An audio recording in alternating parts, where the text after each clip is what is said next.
हर बार तो मैं क्राइम की कहानी आप लोग को सुनाता हूँ, लेकिन कुछ लोगों का कमेंट आता है कि आप कुछ ऐसी कहानियाँ भी सुनाया कीजिए बीच बीच में, जिससे हम लोग को कुछ सीखने को मिले और कुछ इंस्पिरेशन मिले। तो ऐसी ही एक कहानी आप लोग के लिए लेके आया हूँ, जिससे हर किसी को कुछ न कुछ सीख ज़रूर मिलेगी।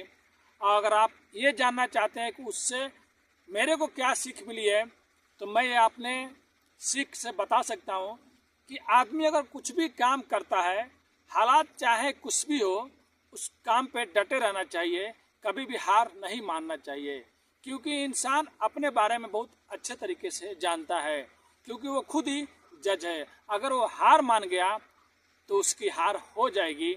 अगर वो किसी काम में डटा रहा तो यकीनन मानिए एक दिन ना एक दिन वो अपने काम में ज़रूर ही कामयाब होगा।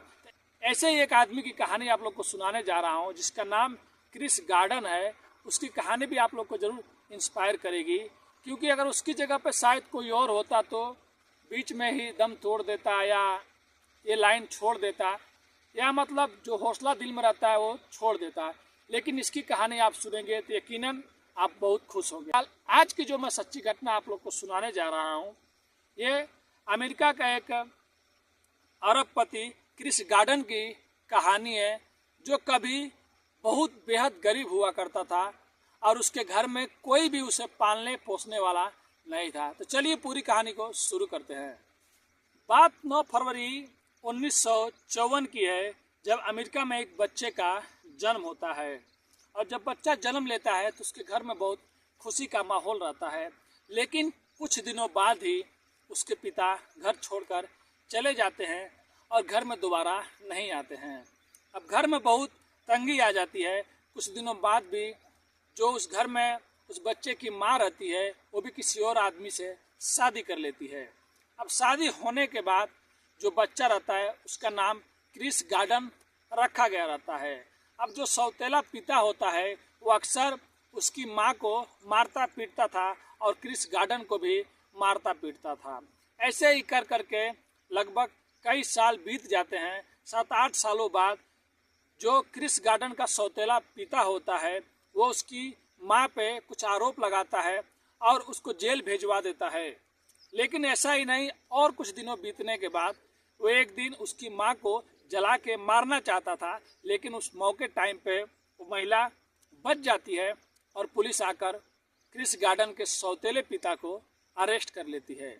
अरेस्ट करके सौतेले पिता को भी लेकर चली जाती है और कुछ दिनों बाद वो माँ भी घर छोड़ के चली जाती है। अब आप लोग सोच सकते हैं, जिस बच्चे का जन्म हुआ उसके पिता छोड़ कर चले गए और उसके बाद सौतेला पिता उन लोग की लाइफ में आया, वो भी बहुत उन लोग को परेशान करता था। एक टाइम ऐसा आता है कि माँ भी छोड़ के चली गई। अब वो बच्चा जो क्रिस गार्डन रहता है, गार्डन करे तो क्या करे, 8 साल की उम्र में अब उसको भी कहीं सहारा नहीं रहता है, कोई खिलाने वाला नहीं रहता है, कोई पिलाने वाला नहीं रहता है। वो भी 8 साल के टाइम में अपना शहर छोड़कर दूसरे शहर में चला जाता है। कभी अनाथालय में, तो कभी हॉस्पिटल में, तो कभी टॉयलेट में, कहीं भी जगह मिलता है बेचारा सो जाता, अपनी रातें जिंदगी कैसे भी बसर करने लगा, काटने लगा।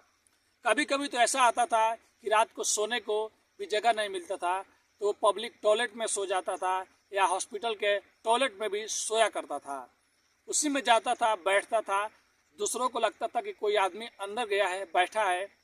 इसके लिए वो लोग दरवाज़ा को टच नहीं करते थे, लेकिन जो गार्डन रहता था वो उसके अंदर ही रात भर सोया करता था और सुबह उठा करता था। ऐसे कर करके इस गार्डन बड़ा दिन पर दिन होता रहता था। और एक दिन एक लिंडा नाम की लड़की से उसकी मुलाकात होती है और फिर लिंडा नाम से बातचीत होने लगती है और लिंडा से ही एक दिन वो प्यार कर बैठता है। और कुछ दिनों बाद लिंडा को अपने बारे में सारी बात बताता है कि मेरे माँ बाप ऐसे ऐसे मेरे साथ में किए और मेरा कोई नहीं है। लिंडा ये सब बात सुनने के बाद गार्डन से प्यार और करने लगती है और गार्डन से बोलती है, चलो हम लोग शादी कर लेते हैं। अब गार्डन और लिंडा दोनों लोग शादी कर लेते हैं और हंसी खुशी एक साथ में रहने लगते हैं। उस टाइम किसी कंपनी का जो भी सामान रहता था क्रिस गार्डन बेचा करता था, कुछ परसेंटेज मिल जाते थे और कुछ कमीशन मिल जाते थे। लिंडा भी कहीं पे जॉब किया करती थी। अब दोनों का ज़िंदगी थोड़ा बहुत चल रहा होता है, कुछ खास बदलाव नहीं हुआ रहता है। इसी बीच में क्रिस गार्डन का एक बच्चा होता है और बच्चा होने के बाद ये लोग बहुत खुश रहते हैं। अब क्रिस गार्डन जो रहता है वो हमेशा सोचा करता था कि यार कैसे भी करके ज़िंदगी को थोड़ा अच्छे तरीके से चलाना है, अच्छे पटरी पर लाना है, अपने बच्चे को पढ़ाना है। मैंने नहीं पढ़ा, मैंने ऐसी ऐसी जगह पे सोया, अभी छोटी मोटी नौकरी कर रहा हूँ, लेकिन अपने बच्चे को अच्छा इंसान बनाऊंगा, बड़ा आदमी बनाऊंगा। ऐसे ही कुछ महीना कुछ साल और चलता है। फिर लिंडा भी क्रिस गार्डन से परेशान हो जाती है, क्योंकि उसको जो ऐश आराम चाहिए था वो ऐश आराम मिलता नहीं है। वो भी सोचने पे मजबूर हो जाती है कि आखिर में मैंने जिस आदमी से शादी किया, ना तो वो अच्छा बिजनेस करता है, ना तो अच्छा पैसे कमाता है, ना इसके पास अच्छा कोई घर है। इसके साथ रहने में ज़िंदगी भर परेशानियां होती रहेगी। अब वो हर दिन किसी न किसी बात पे क्रिस गार्डन से झगड़ा करने लगी और बोलती थी कि मेरे को तुम्हारे साथ में नहीं रहना है और तुमसे मेरे को डाइवोर्स चाहिए। क्रिस गार्डन उसको समझाता था कि मैं बहुत मेहनत करता हूँ और आगे भी बहुत मेहनत करूँगा, सारे दिन बदल जाएंगे, तुम मेरे पे यकीन करो। लेकिन लिंडा ये सब नहीं सुनती थी, बोलती थी कि तुम्हारे साथ मेरे को रहना ही नहीं है। अब जो क्रिस गार्डन होता है वो क्रिस गार्डन कहीं ना कहीं पे जाके काम किया करता था और अपना एक सेकेंड हैंड गाड़ी खरीद लेता है, उसी से इधर उधर जाता था और काम करता था। एक दिन क्रिस गार्डन एक जगह दवा लाने के लिए गया रहता है और दवा लेकर जैसे ही बाहर निकलता है तो देखता है उसके सामने ही एक फरारी खड़ी है और फरारी में एक आदमी जा रहा है, सूट वूट पहन के, अच्छा घड़ी पहना है और न्यू फरारी है, उसमें बैठ रहा है। अब क्रिस गार्डन के दिमाग में क्या आता है मालूम नहीं, लेकिन क्रिस गार्डन तुरंत उस आदमी के पास में पहुंच जाता है और बोलता है कि मैं आपसे एक बात पूछता हूं, क्या आप उसका जवाब देंगे? फरारी वाला आदमी बोलता है पूछो क्या बात है। वो बोलता है आखिर में आप क्या बिजनेस करते हैं, क्या काम करते हैं कि आपके पास फरारी है, अच्छा अच्छा सूट है और आपके पास महंगी घड़ी है। उसको बुरा ये बात नहीं लगता। वो बताता है कि मैं शेयर मार्केट में ब्रोकर का काम करता हूँ और लगभग हर मंथ मैं $80,000 कमा लेता हूँ। अब क्रिस गार्डन को ये तो बात समझ में आ जाती है कि मैं इतना ज़्यादा मेहनत करता हूँ फिर भी जाके $1,000 ही बनता है और ये आदमी जो है ये थोड़ा बहुत मेहनत करके दिमाग लगा के 80,000 $1,00,000 कमा रहा है, इसका काम ही अच्छा है। वो आदमी से पूछता है कि ये सब करने के लिए मुझे भी क्या करना पड़ेगा। अब वो फरारी वाला आदमी बोलता है इसके लिए बाकायदा तुमको नॉलेज लेना पड़ेगा, फिर इसका एग्ज़ाम देना पड़ेगा, फिर तुम ये चीज़ सीख पाओगे। उसको कुछ चीज़ें कुछ जगह के बारे में बता देता है। अब उसके बाद वो आदमी वहाँ से निकलता है और उस जगह पे जाता है अपना, और एक जगह ऐसा कंपनी रहता है वहाँ पर अपना नाम लिखवा देता है और बोलता है कि मुझे भी यहीं पे काम करना है। अब कुछ दिनों बाद उसका अपॉइंटमेंट आ जाता है कि आप इतना तारीख को आइएगा, आपका इंटरव्यू रहेगा और उसके बाद आप सिलेक्ट होंगे, उसके बाद आपका एग्ज़ाम होगा। क्रिस गार्डन एक दिन पहले कहीं पे गाड़ी पार्किंग किया रहता है और पार्किंग का पैसे नहीं दिया रहता है। इसके वजह से जो वहाँ के लोग रहते हैं और क्रिस गार्डन को अदालत में पेश कर देते हैं। अब वहाँ के जज क्रिस गार्डन को एक दिन की सज़ा देते हैं और क्रिस गार्डन जब सुबह में निकलता है वहाँ से जेल से तो तुरंत अपने घर पे जाता है, क्योंकि उसको इंटरव्यू देने के लिए भी जाना पड़ेगा। लेकिन जब घर जाता है तो और उसकी बेबसी और सामने आ जाती है। जब घर पे जाता है तो देखता है कि घर में ना कोई कपड़ा है, ना जूते हैं, घर में कोई सामान ही नहीं है। उसकी पत्नी बीबी लिंडा सारा सामान समेट कर लेके जा चुकी रहती है। अब बेचारे का बेबसी इसका पीछा छोड़ नहीं रहती है। अब ये क्या करे तो क्या करे, कुछ समझ में आता ही नहीं है। अब वहाँ से उठता है और उसी हाल में कपड़े में इंटरव्यू देने पहुँच जाता है। जब इसका नाम आता है और जब सामने वाला आदमी इसे इंटरव्यू लेने के लिए अंदर बुलाता है तब इसकी हालत देखकर, कपड़े मैले देखकर पूछता है कि तुमको मालूम है तुम किस जगह पे आए हो, एक इंटरव्यू देने आए, तुमको थोड़ा अच्छे कपड़े पहन के आना चाहिए, थोड़ा अच्छे से नहा धुल के आना चाहिए। क्रिस गार्डन जितना भी 24 घंटे के अंदर उसके साथ में जो भी वाकया हुआ रहता है, कहानी हुआ रहता है, कैसे गाड़ी पार्किंग करता है, फिर वहाँ के पुलिस लेके चली जाती है, फिर उसको 1 दिन का जेल होता है, फिर अपने घर पे जाता है तो देखता है कि उसकी पत्नी सारा सामान लेकर जा चुकी है। सारी बात उस आदमी को बता देता है और अपना इंटरव्यू देता है।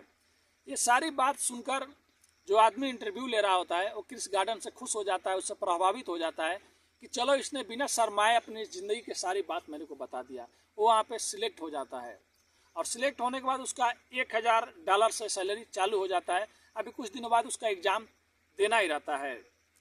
फिर बाद में जब कुछ दिन और बीत जाते हैं तो लिंडा वापस आती है और अपने बच्चे को क्रिस गार्डन को सौंप देती है। बोलती है कि मैं इसकी पालन पोषण नहीं कर पाऊंगी, कि इसको खिला नहीं पाऊंगी और अब मैं इसको दोनों को छोड़ के जा रही हूँ। फिर भी उस टाइम क्रिस गार्डन समझाता है, लेकिन लिंडा नहीं समझती है।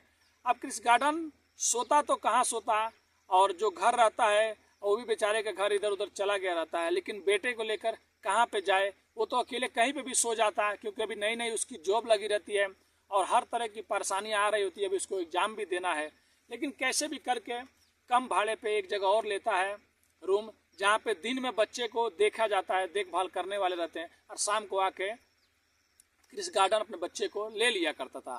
दिन में पढ़ाई चाहे जो भी चीज़ करता रहता था। एक दिन ऐसा दिन आता है एग्ज़ाम का, क्रिस गार्डन जाता है और बहुत मेहनत लगन से क्रिस गार्डन उस एग्ज़ाम में बैठता है और एग्ज़ाम को पास कर लेता है, यानी कि सिलेक्ट हो जाता है। अब क्रिस गार्डन की किस्मत थोड़ा थोड़ा उसको साथ देने लगती है और क्रिस गार्डन उस टाइम से निकलता है और अपने बेटे के साथ में घूमने लगता है और कुछ दिन तक नौकरी क्रिस गार्डन करने लगता है। फिर उसके बाद क्रिस गार्डन सोचता है कि जब मैंने इतना ही कर लिया ये सब चीज़ करने के बाद, तो मेरे को और भी आगे जाना है। अब क्रिस गार्डन कि थोड़ा बहुत शेयर मार्केट के बारे में और स्टॉक के बारे में मालूम चल गया रहता है, कैसे क्या क्या काम होता है। अब उस कंपनी को छोड़ देता है और अपनी एक कंपनी क्रिस गार्डन खोल लेता है और उस कंपनी का नाम रखता है इंटरनेशनल होल्डिंग, जो उसका कंपनी रहता है। और धीरे धीरे क्रिस गार्डन की जो कंपनी जो $10,000 से खोली रहती है, कब 10,000 से ये मिलियन, मिलियन से बिलियन, और धीरे धीरे करते करते क्रिस गार्डन अरबपति बन जाता है, यानी कि बहुत बड़ा आदमी बन जाता है। अब धीरे धीरे उससे लोग जुड़ने लगते हैं और शेयर मार्केट के बारे में वो और सब जानकारियाँ जुटाने लगता है और बहुत बड़ा आदमी बन जाता है। और एक दिन ऐसा आता है कि जब लिंडा को पता चलता है कि जब मैं इस आदमी के साथ में रहा करती थी तो आदमी की माली हालत बहुत ख़राब थी, लेकिन आज इसके पास हर एक ऐसो आराम है, तो बेचारा पछताने पे मजबूर हो जाती है और कर ही क्या सकती है। फिर बाद में चल के कृष्ण गार्डन अब हर जगह लोगों को मोटिवेशनल स्पीकर के तौर पे, अब बड़े आदमी भी कृष्ण गार्डन बन गए रहते हैं, फिर भी लोगों को जाके स्पीच देते थे, बताते थे कि मेरी कहानी सुनो, मेरे पिता ने मेरे को छोड़ दिया, माँ ने 8 साल बाद छोड़ के चली गई, दूसरे से शादी कर ली, मैं टॉयलेट में सोता था, हर जगह जाता था, कहीं भी मेरा बसेरा नहीं था, जिसने मुझसे शादी किया उसने भी मेरे को छोड़ के चली गई, फिर भी मैं हालात से लड़ते रहा, उस पर डटे रहा और वो चीज़ हासिल कर लिया। फिर बाद में चल के Krishna garden the pursuit of happiness एक किताब भी लिखी और वो किताब बहुत ज़्यादा बिकी, लोगों ने भी बहुत ज़्यादा उसे पसंद किया। और बाद में वहाँ पे कृष्ण गार्डन की कहानी से इंस्पायर होकर एक फिल्म भी बनाई गई और बहुत से बुक भी और भी लिखे गए।